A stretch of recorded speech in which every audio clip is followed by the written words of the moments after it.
आता बारामतीनंतर जाऊयात साताऱ्यामध्ये। साताऱ्यात उदयनराजे भोसले विरुद्ध शशिकांत शिंदे यांच्यामध्ये सामना रंगणार आहे। तर उदयनराजे सुद्धा थोड्याच वेळात मतदान करणार आहे। आनंद इंग्लिश स्कूलमध्ये उदयनराजे मतदान करणार आहेत। दरम्यान याच वेळी उदयनराजेंनी मतदान केल्याची ही माहिती आता साम टीव्हीला मिळते। उदयनराजेंनी अगदी सकाळीच मतदानाला सुरुवात झाल्यापासूनच मतदान केलेलं आहे। त्यांनी या ठिकाणी देवाचे आशीर्वाद घेत ते मतदानासाठी गेलेले होते आणि आता उदयनराजे यांनी मतदान केल्याचं आपण पाहू शकतोय। तर साताऱ्यामध्ये शशिकांत शिंदे विरुद्ध उदयनराजे असा हा सामना रंगणार आहे। उदयनराजे आहेत। महाराज काय सांगाल आता? आज वेगळाच मुहूर्त काढलाय 7:07 काय सांगाल? माझा नंबर 7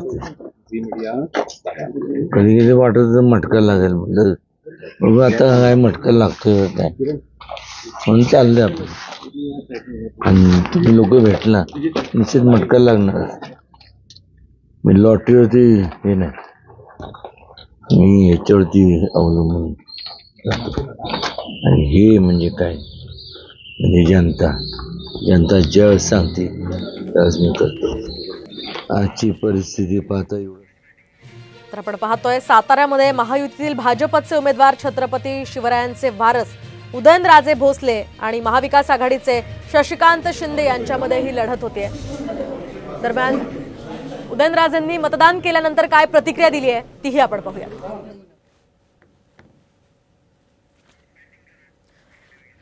तर आपण पाहतोय उदयनराजेंनी आपला मतदानाचा हक्क बजावलेला आहे। तर त्यांच्या आई दमयंती राजे सुद्धा मतदानासाठी आलेल्या होत्या, त्यांनी सुद्धा मतदान केलंय। साताऱ्यामध्ये खरं तर हा सामना रंगतोय आणि त्याच पार्श्वभूमीवर त्यांनी मतदान केलंय।